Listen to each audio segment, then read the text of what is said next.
I'm Ron Burgundy with your talking points for tonight. Talking point number 1. Al Gore was recently invited to a Going Green pep rally that was held in Los Angeles, California. But it didn't last very long because he was soon booed out by the Going Green supporters. Talking point number 2. Ironically, Ford, General Motors, and Chrysler have seen a record increase in sales on their heavy-duty pickup trucks and SUVs. Talking point number 3. Gas has gone down to a record-setting $15 a gallon, which we have not seen since 2025. Talking point number 4. Justin Bieber has sadly died through a voice deepening surgery at the age of 56. He will be missed by many girls. Coming up, we will be talking about the Second Constitutional Convention, which is under debate in Congress. We will be inviting Democrat Congressman Brian Fantana to see his views on this important issue right after this. Welcome back. This is our guest speaker, Congressman Brian Fantana. Thank you for having me on this great show, Ron. Well, it's a pleasure. Now, Brian, we have to get started. The U.S. is in a state of turmoil. It's undeniable. It seems all ethnicities are fighting with each other. Now, do you agree this is happening, or are you going to side with the Winfrey administration? I think it's not as bad as the Republicans say. I think it's always been this way. They've always been fighting. They've never really gotten along as you think. Now, I have another point to give you about this. So we have a rise in KKK members. We have a rise in gang violence. We have a rise in ethnicities besides the Caucasians. Can you not see that this could be leading to a large-scale war against the ethnicities, basically? Yeah, I think that it's always been this way. There's always the Ku Klux Klan's been around since the 1800s. I think no one's ever gotten along. I don't know why all of a sudden it's such a big deal. I don't understand. Well, obviously we do not agree on this topic, so I think we should move on. So now we have the Second Constitutional Convention going down in Congress right now. So my views on this is I think patriotism, rise in patriotism in the United States, getting everyone together as one body, I think that would help solve all our problems. We could get laws passed easier because we have all ethnicities fighting as one, which would therefore solve our problem. You know what I mean? Do you agree? I actually think that there's too much patriotism. I don't think there's enough heritage of our ethnicities, and that's why we are fighting as a nation against our ethnic backgrounds. Look at the American flag. Just about not very many families fly this flag out in front of their house. This is true. And now this is a flag that unites all ethnicities. And now you have your Chinese flying the Chinese flag outside their house. You have your Koreans flying the Korean flag. You have your Ugandans flying the Ugandan flag. You have your Dutch flying the Dutch flag. Why wouldn't we all say, you know what, we are one nation. We are together as one. Why wouldn't we fly our one flag? That's a very good point. Yeah, that's very good. I don't know. I think that maybe there's families that are struggling to where they can't afford flags. Also, maybe... Sorry, yeah, they can afford their country's flags, but they cannot afford the American flag. I don't know. I think you win this one. Well, you know what? I have a flag of my own. I don't understand why some people don't have flags. Maybe they don't like the U.S. government. I don't know. So maybe they don't want to... let me ask you this: they moved to the United States for a sense of freedom, a sense of they could do whatever they want. The American dream, basically. Now, if they go to America and say, "Well, no, I don't like the American government," what's up with that? Like, you got to be patriotic to your own government. You have to have a sense of pride, a sense of nationalism in your own government. So, what's your point here? I'm saying you have a sense. You said some people might not like the United States government. Mm-hmm. Well, now it was their choice to come here. It's not like we forced them. well, maybe they didn't come here from another country. They could be generations of immigrants that came Well, here. isn't that the beauty about voting in your own officials? Is That's it true. could it be that they're not taking the time to look into who their candidates are and when voting for them? Could they, just say, "Oh, who cares? If I'm a Democrat, I'm going to vote for a Democrat. I'm probably going to vote for a Republican." Instead, for example, me, I take very good care in who I vote for, looking and seeing what their Yeah. voting records are. I feel that's my duty as a citizen. Okay. Yeah, I agree. I think that we should pay attention to politics. I don't think that people should just vote for them because of their name or whatever. They don't know what they're voting about. So what's your next point? My next point here is looking back. We're looking through history now.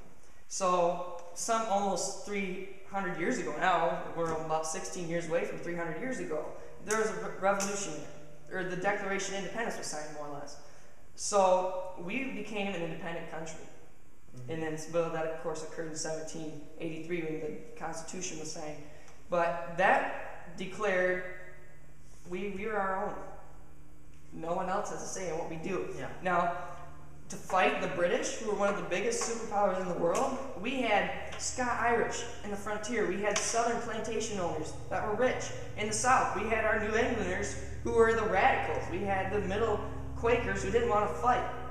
How did we get together and fight? Well, patriotism. We had a sense of patriotism. We all flew that flag, and we came together and fought as one nation instead of 13 colonies and beat one of the biggest superpowers in the world. Now, I want to ask you, why don't we look back to our forefathers and see what they did right to move forward?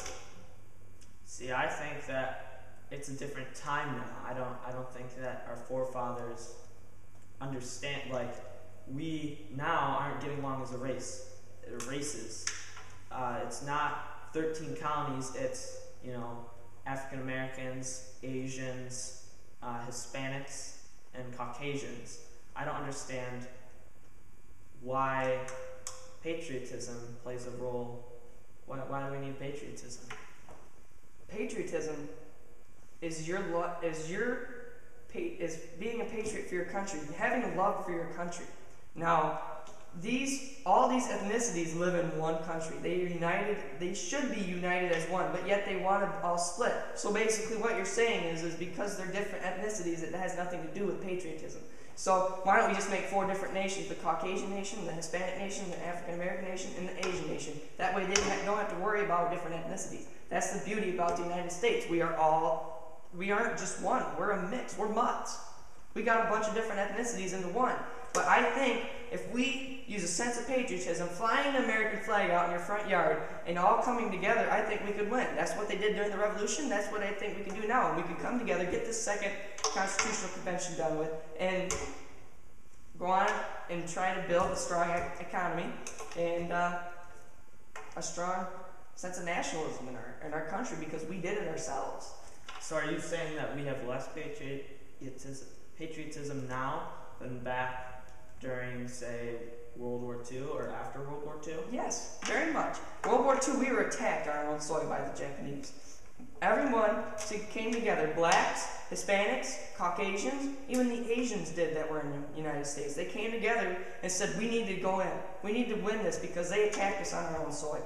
And you know what they did? They did it, and they won. They invented new bombs, the atom bomb, for example. They all turned their factories. We went to a total war economy. We changed our factories into building tanks instead of our Chrysler sedans. I mean,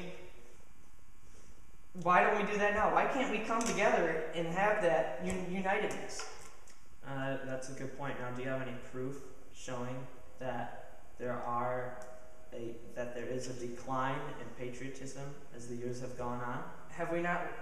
Look out your door. Look out your window. There's people getting shot in the street because they're white or because they're Asian. For example, Hispanics and Asians deny working together. They won't. They can't. They hate each other that much. There's too much hate. They need a little love. A little unitedness. That's what I think.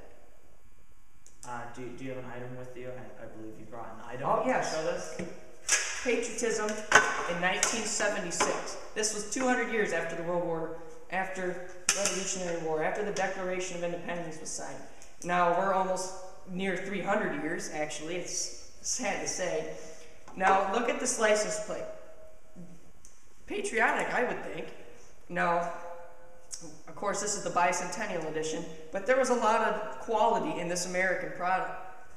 Let's move to today. Blue and white. I don't see the sense of nationalism, sense of patriotic. I don't see it. It does say Michigan on it. Isn't Well, that yes, patriotic because enough? well, Michigan, because they need to know what state you live in. It could say Indiana. There's other ones that say Mississippi. Well, I'd like to know where I live too. Now, if you look at this, where's the quality? There's no sense of pride that someone put this together and worked hard at. Whereas this one, I can see it. So now, could we see a difference here? This is America, made in America, quality, made in China. I kind of see a little difference. Actually, quite a difference, personally. So now, what do you think of that? Why did we go from such a nice patriotic license plate, given this was a bicentennial edition, but to moving on to this? I mean, this is pretty bland, if you ask me. What do you think about that? Well, it is sad, but I understand for companies, it's cheaper now to export their workers and their items to be produced into other countries is cheaper than doing it here at home. I think it's because of our government once again. Even though I'm in the government, I'm trying to change that, but I do agree. I think that should change. Yeah, now, well, are you going to change this in 16 years? When it is the 300 years since the Revolutionary War? Can we not see that this is patriotism? This is people loving their country, given that these were the license plates that were sold, but still, you can see a sense of pride in their nation. Now this, I don't see any pride. There's no excitement. There's no unitedness. Now let's look at 9/11, 2001. Holy cow, seems like yesterday. We got attacked again on our own soil, like World War II. And what did we do? We had a sense of unitedness. People were helping people. People were going into every Walmart, and they couldn't keep up with the sales of American flags. Everybody had American flag right after this. And we went to war for it, fighting terrorism. And we killed two major leaders in the Al-Qaeda and the Iraqi government. We felt a sense of unitedness. Now, of course, between this was what, 10, 11 years, there was a decline in unitedness because we were spending a lot of money on this. And I guess, of course, after we killed bin Laden, everyone was happy about that. Now, what do you think about that?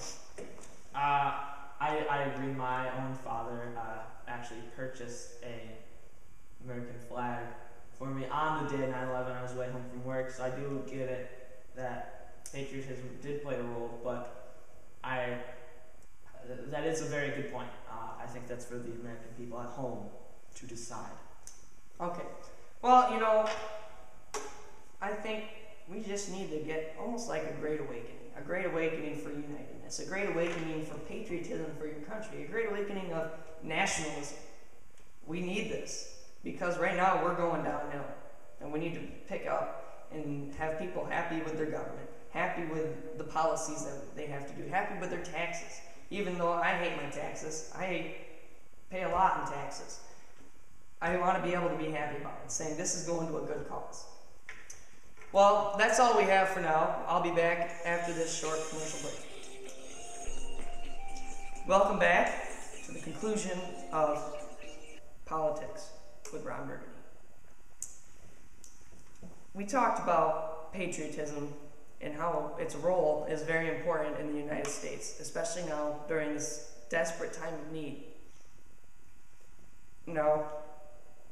All ethnicities need to come together. We need to be one, because we have the Second Constitutional Convention that is going to change all our laws, and this is almost permanent. It's very hard to change these. We need to all come together, realize what we want to do, what will help us in the long run. We need you guys to decide. when your election comes up for congressman, for senate, for even state representative, you need to know. You need to know what these people's background are, what they stand for, before you just go vote them in for their name. Now, I believe strongly that if we all come together as one, we can solve this problem and we can make it last a long time and inevitably save the United States, begin a strong economy, and be a successful nation that we once were and was planned to by our founding fathers.